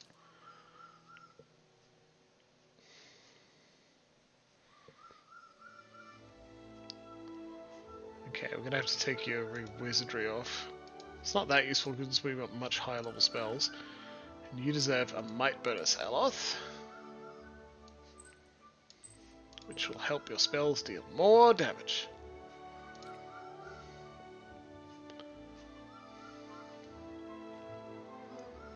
Purging Survivor of Coup de Grace and Intimidating.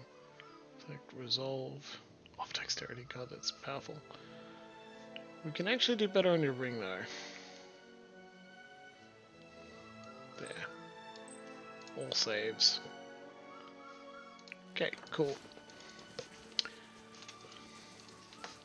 You're welcome. Shrine of Abaddon. We got a time to give you the hammer. Hammer is my penis. Hammer is Slam's penis. Congrats, buddy. Slam, despite the name, is quite a gentle lover. Masker.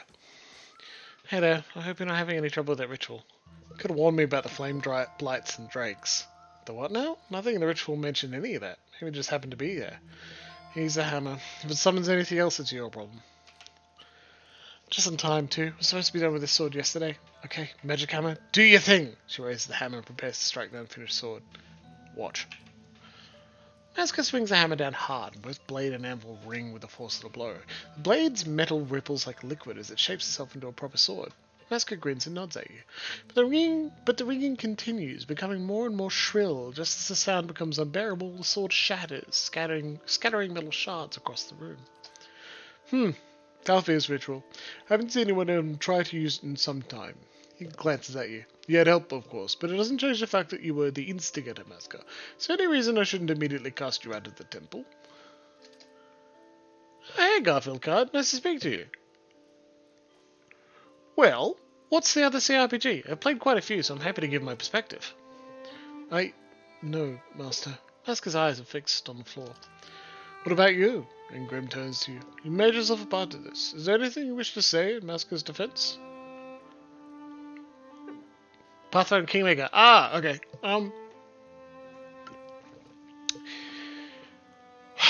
If money is a concern, wait for Pillars to go on sale. Pillars 1 will go on sale for about $10 to $15. It'll be very cheap, okay? And money being a concern shouldn't be a bad thing, okay? That's just how life is. If money isn't a concern, Kingmaker is really good. Really, really, really good. Kingmaker feels newer in a lot of ways, and it has more precise difficulty settings that allow you to get through the game if you're having trouble. They're both on sale now. Oh, shit, man. Get Kingmaker because it's less dour, right? It's less... I will, in fact, use law on this dialogue, but I want to help Garfield Cut. Get Kingmaker because it's cheerier and funnier in occasions. And if that's of value to you, it's worth doing. Pillars 1 is a hefty, slow, deep, and introspective game that can make you feel a little sad. And 2020 and 2021 has not been great years for many of us. It could be worth having a cheerful one. It's...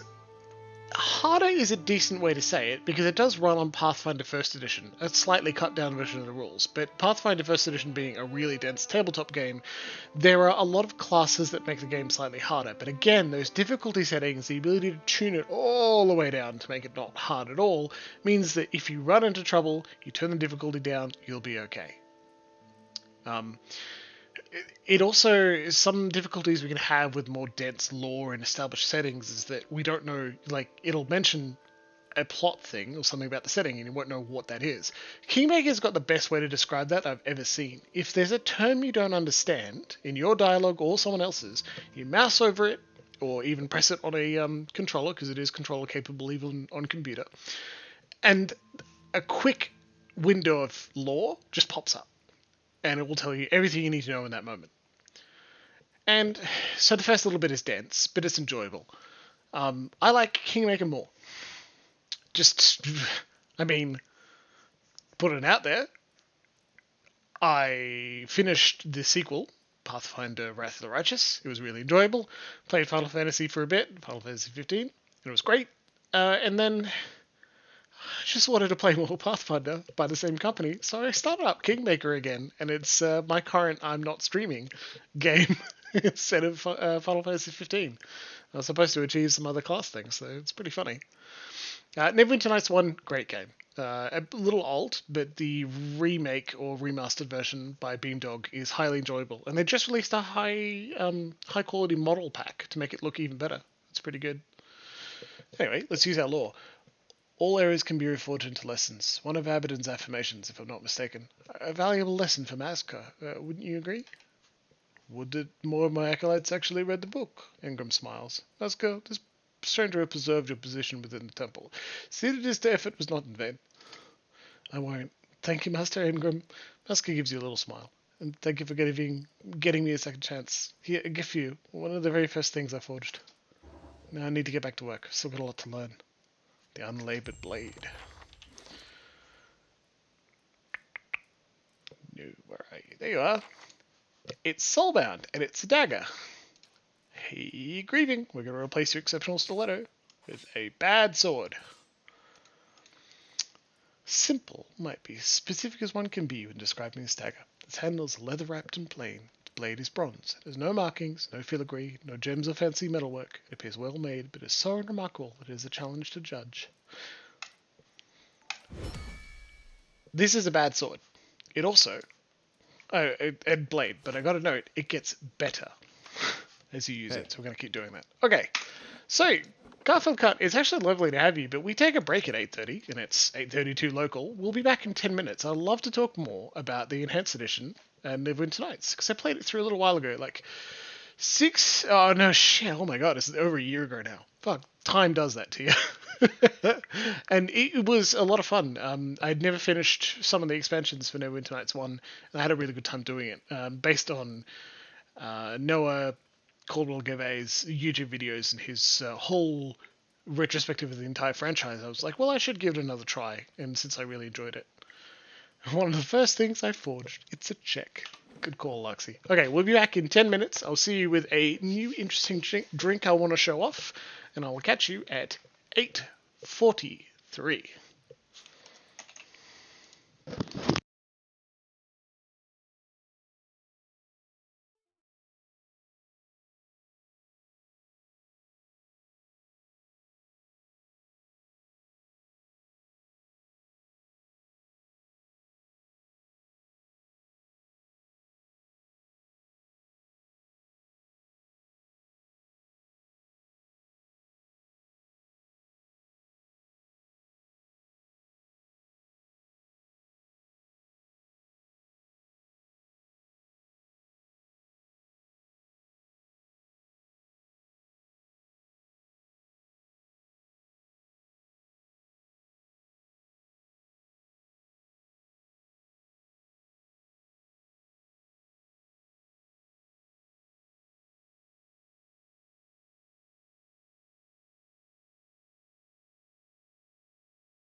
Alright, and I've returned. Thank you very much. So this looks like water. Again, not particularly interesting, I'm afraid. But tonight's drink is just Canberra Fog. Canberra Fog, Jimbles, what on earth could that be? How dare you tease us like this? Now, I said I went to a farmer's market. And some things you find in farmers markets are local produce and local art and I found local art of my kind, which is alcohol. So the Canberra Distillery has a drink called Canberra Fog, and I really liked it a lot. It's a heavy aniseed sort of drink. And I've ordered it a couple of times, and I decided, let's do it. Let's finally get it this time. It's not gin. It's heavily aniseedy. I don't know what herbs are in it because they don't have to tell you. Alcohol can just be, it's alcohol. Here's the percentage. But I desperately wanted this heavily aniseedy, heavily licoricey, herby drink. And so I sipped it, and I'm like, I'm doing it, and I got it. The Canberra Distillery do make gin. Good gin, too. I quite like their winter gin, which I've had a couple times. Like that. And they even made a specific specific gin for the Canberra Glassworks, which, of course, is close to my heart. And so, yeah. I picked it up, and I just wanted to... Like, this would be better if I lengthened it, I think, with a little bit of... Not orange juice. Tonic, tonic water. Just to make it into a larger cocktail. And then put a dash of bitters would work too, as well as a little bit of orange juice and orange peel. But if I were to make it as clear as to the quality of the drink and keep that aniseedy flavor, I wouldn't lengthen it. I'd just put orange twist, espresso oil over the top, and then continue sipping it the way I am now. The ice really helps it as well. I like it dissolving and like reducing the intensity a little bit. And I'll let you have a try next time you're around, Luxie. And anyone in the VOD who wants to ask questions, I'd be happy to show you. Luxie, do you not like aniseed flavor? Oh my, oh my, oh my. Are you about to be told off? I'm just giving you as many opportunities as possible. No, I absolutely forgot. I'm sorry, otherwise I wouldn't insist you try it. Emma hates it as well. So she wasn't disappointed that I picked up the aniseed drink. But hey. I wanted it, damn it. It's really tasty.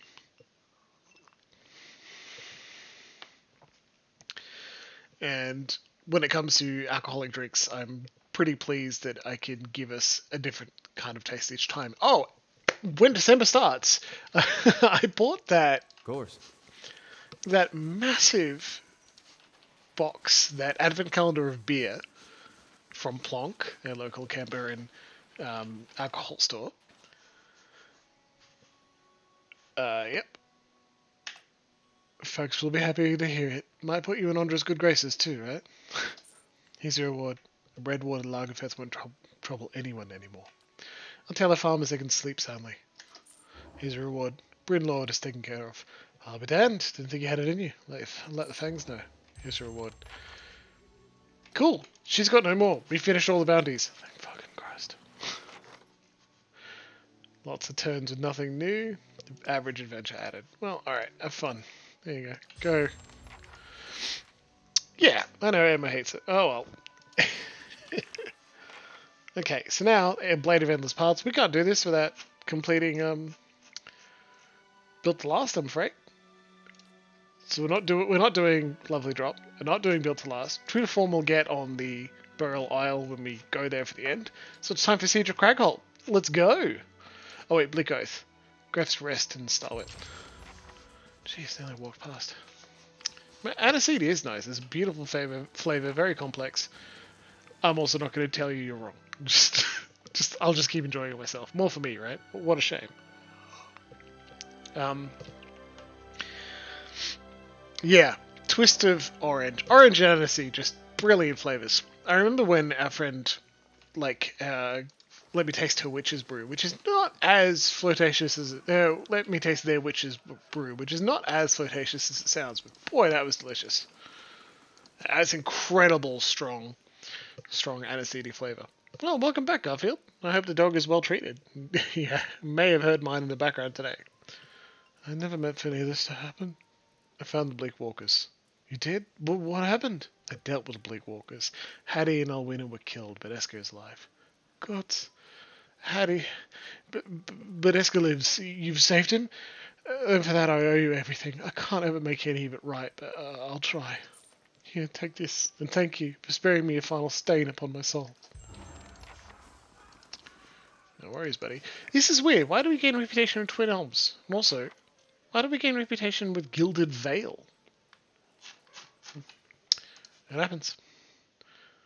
My tiny and mischievous Dachshund, which I lovingly refer to as a sausage, Garfield, is often in the background of our chatting segments of the stream, and just where she is sitting on the chair, underneath a blanket, and occasionally wriggling.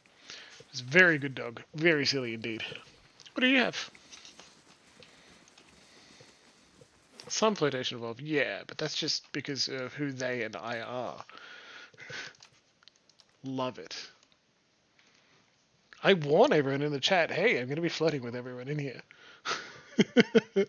Everyone who wants to. Okay, here we are. Cragholt, which is generally seen as the hardest quest chain in the game. Yes, even including the go back to Gilded Vale quest. Native Spirit Sydney Dry Gin. A mini pincher. Oh, that's adorable. They're kind of like a non-stretch Dachshund if they're a Doberman pincher. It's nice. Doesn't sound much sweeter than it is. Okay. Bubbles rise from the depths of a murky, sludgy stew. A few bones in the pot have been picked clean. They float towards her amidst swirling globules of grease. You knew better than that, my friend. It's funny that stew is nearly always mentioned in fantasy. Oh, mercenaries just attack us if we walk in that direction. No, I think they're just... Let's load a save. Because, you know, we don't need to start a fight if we are... If there's more dialogue to have. Archie Rose does just amazing gin. Of course. I'm a fan because I went to the distillery with the girlfriend. And we had a great time there. And even bought a bottle for the wife, which we haven't opened yet. Gotta find an excuse. An excuse that isn't the anniversary that we had yesterday. Stop there. Where do you think you're going?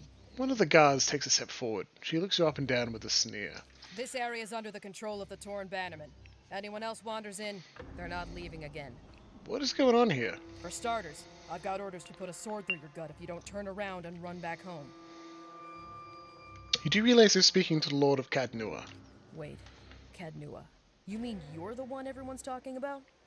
Saving orphans, fighting off bandits, all that? The guard grins, but there's a hint of nervousness in her features. Ask one of the dozens. You can find us just about everywhere. Look, hang on a second. Let's not get too... Enough! The commander said no exceptions. I'm not ending up on a pike because this dog has you pissing your trousers. Another guard steps forward, brandishing a spear. Sorry, my lord. I'm sure the commander will take good care of Cadnua for you. That's what we get? Oh my god. Alright, well, let's fucking do it. We gave them an option. They didn't want to take it.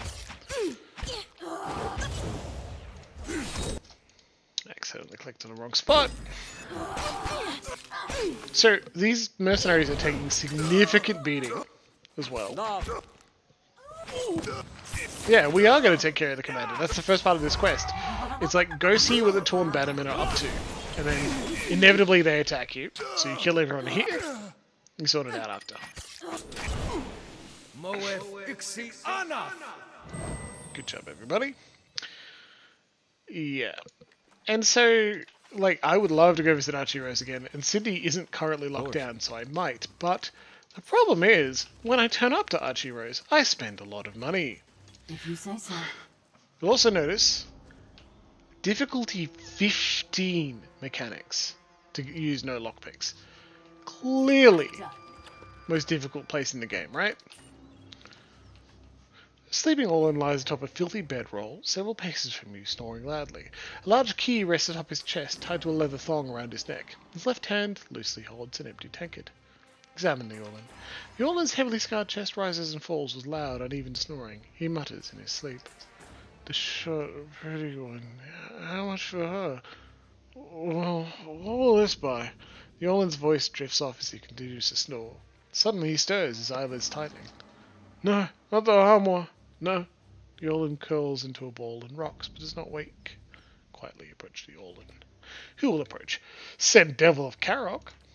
Devil of Karok edges towards the sleeping Orlin. Suddenly, Devil of Karok steps on a twig. A loud crack splits the air. The Orlin sits up, his eyes shifting back and forth under half-closed lids. His gaze settles upon Devil of Karok, crouched suspiciously in broad daylight. His feline eyes go wide as he takes a deep breath. None of these things we can cast. Let's charge. Devil of Karok dashes headlong at the Orlin, hoping to silence him. Unfortunately, Devil of Karok isn't fast enough. The panicked Orlin lets out a blood-curdling scream that echoes through the canyon. Oh well. I mean, we were gonna kill him anyway. Calico's freezing rake.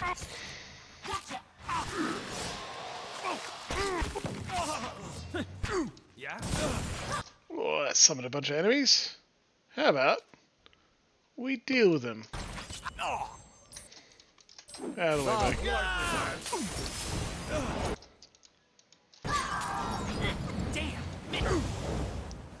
buddy. Shed no. Splitting our attention in two ways is not a great method, but we might as well, you know. Let's pull out a Moonwell so we can heal up. Hey. And now the charge is actually a good idea.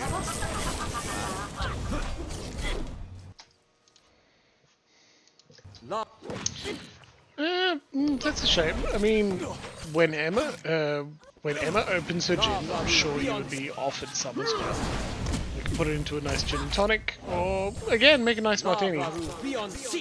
How did you like the martini last Wednesday as well? Because you said it was your first. The Unlaboured Blade. Deal 100 slash damage to enemies.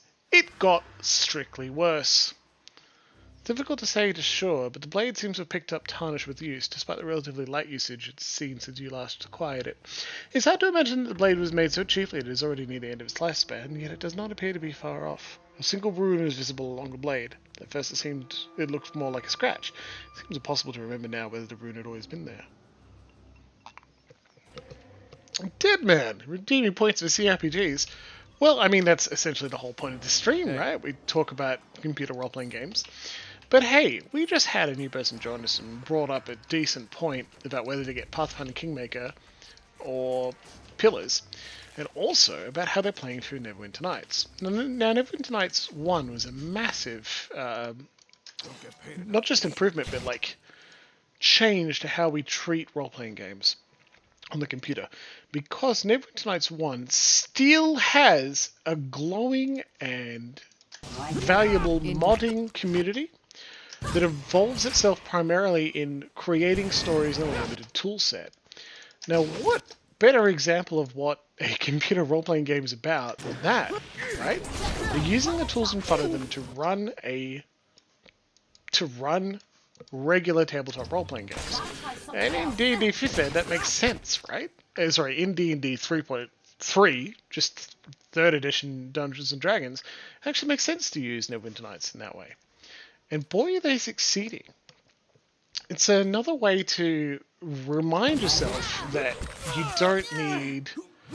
you can use the tools available to you to run a decent story and setting and system. Because those games online are just running and running and running and running and doing amazing work. And like, there you are. Ally, get 2 blades. Give extra focus to Grieving Mother. And there was a significant change in how online computer role-playing games were like seen because of the impact Neverwinter Nights 1 had on it. And it's for the best, absolutely. Wow, we are suffering because I'm fucking about and trying to get this one up. So 191 because Grieving Mother just deals so much damage. Some of the changes that were brought about were like a recognition that communities would continue keeping games alive. And of course, when people are playing the same game over and over, they're not generating more money for the company, so they tried to start Neverwinter Nights 2, and Neverwinter Nights 2 had not as good mod support, and so they couldn't keep the same communities alive in the way they wanted. One thing led after another, and sadly, it wasn't as popular. Why are there no corpses we can heal? But I think that's fascinating to keep alive. I also, I've harped on it a lot, but it's worth saying over and over. Okay, well, Gotta try something else. have you tried anything that bounced off, Garfield? I think that's a good thing to investigate. Like, what have you tried to play and have found unsatisfying? Because people recommended, growing up, people recommended games like Baldur's Gate all the time. Like, hey, play this game, it's called Baldur's Gate, Baldur's Gate 2, it's a classic, I have a lot of memories with them. But if you weren't in that moment in the late 90s to play it through the first time, you kind of miss the boat. You get caught on the weird bits, nothing else, the D&D 2nd edition, that felt dissatisfying. Like, I don't understand what's going on, I can't penetrate this. Shooters and platformers. Yeah, similar, exactly. And while they're really good because you can spend more time writing, you can spend more of your dev time on writing the game, and therefore have a more enthralling story. Occasionally you will simply run into other limitations, like using combat over and over and over. And in your Dungeons & Dragons or other role-playing games on the table, especially like World of Darkness, combat should be really sparing, right? Because it takes forever. You're changing the rate of play from sometimes a scene that could be an hour or two to be played out in 10-15 minutes at a table. You're changing the rate of play to... Leave it to me! Oh, no, this is combat. We spend an hour for every 6 seconds. Because every turn is 6 seconds, everyone's playing for a while. And that's interesting. It also means... And if violence isn't deadly, then you're doing it all the time. And you're doing it all the time and spending a lot of time on it, it doesn't feel as engrossing as it could. Violence in shooters happens fast, and it's exciting, and it doesn't stop, you know? Ah, yes. Older and have the means and looking to go back to this genre is fascinating. It's a great idea. And if you play other tabletop role-playing games, you can use those as inspiration. For example, Vampire the Masquerade Bloodlines. Absolutely classic game. Really good. It's a CRPG. Of course it is. It's a computer. It's a role-playing game. You have stats and you use them to influence the game. And in something that's more qualitative instead of quantitative, it feels like the game itself allows you to make different choices and directions, and allows your character choices to reflect the world and influence play in a way that a shooter doesn't. In a shooter, your choices are short, sharp, and important. That sucks, Garfield. I'm sorry to hear that. That, like, you know, yelled at for making a spell. One, being yelled at is generally never a good thing. And the leather on the handles become brittle and begun to crack. The blade's original luster is dulled, and the reflections cast into it are hazy and indistinct. A second rune appears to the first, but the blade seems altogether worse, despite the new detail. The blade gets worse. Still worth doing. Making a bit, D&D is prescriptive in that way. It asks you to make your decisions based on the tools that are available to you.